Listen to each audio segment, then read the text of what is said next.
magĩteanĩria cira ũrĩa wacoketio riko wa kũgeria kũhe mĩhũmũ ya muoyo itanya rĩa gũcenjia watho rungu rwa mendekithia ma riboti ya BBI. Acirithania a igoti rĩa gũcokia cira riko maugĩte atĩ president kana mũnyitĩrĩri wa gĩturwa o gĩothe kĩa gũthurwo ndangĩambĩrĩria mũtaratara wa gũcenjia watho rungu rwa mũbango wa kũngania irore cia mũingĩ.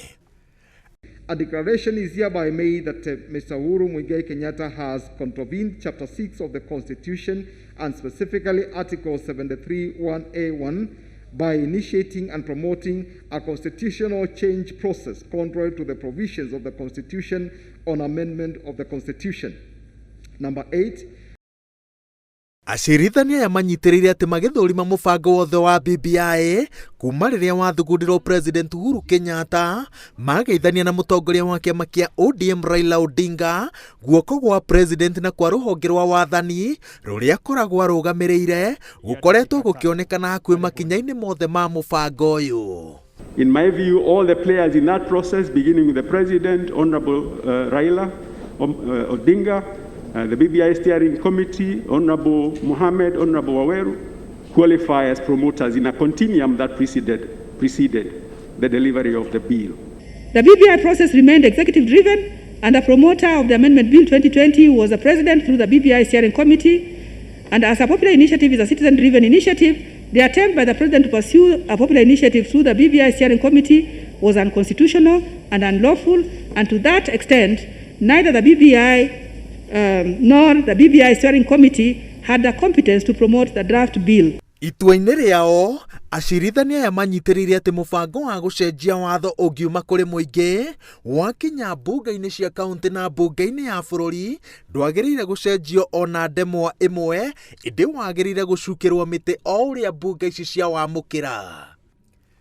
Speaker wa bunge ya kaunti ya Nyeri wakiri John Kagucia augĩte atĩ itua rĩa gũkindĩra atĩ president nĩaunĩte katiba nĩ ũndũ mũritũ mũno ikĩro-inĩ cia watho na wĩna ũhoti wa gũkorwo na iherithia rĩritũ kahinda-inĩ gaka president arĩ wabici-inĩ kana ona uma. Kwehereria president ndoro ĩno, Kagucia arehoka atĩ wakiri wa president egũkorwo arĩ wa mbere kũhanyũka igoti-inĩ itũgĩru gũtetia itua rĩrĩ. Igoti rĩa gũcokia cira riko rĩkinyĩrĩire atĩ ona mũbango wa gũcenjia watho ũkĩrũmĩrĩra njĩra ya kũngania irore cia mũingĩ nĩ wagĩrĩire gũkorwo na ũira wa atĩ mũingĩ nĩ wakuruhanio makinya-inĩ mothe ma kũũkinyanĩria.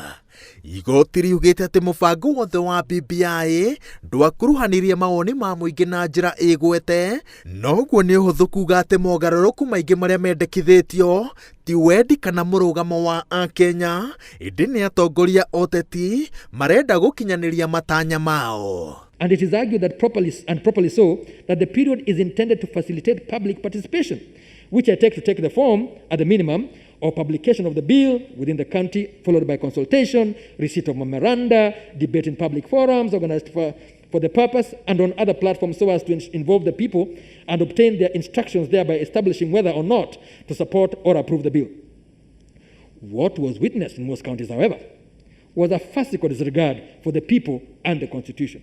Many county assemblies made absolutely no pretense to involve the citizens resident in their counties, spurred on no doubt by certain incentives beneficial to themselves, the most notable of which was their demand for some 2 million shillings car grant, which was quickly granted by government.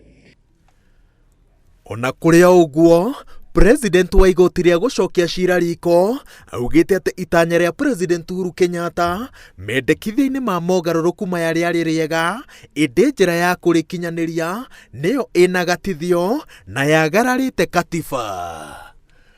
Ngĩribotera Inooro TV, njĩtagwo Waweru wa Nyambura.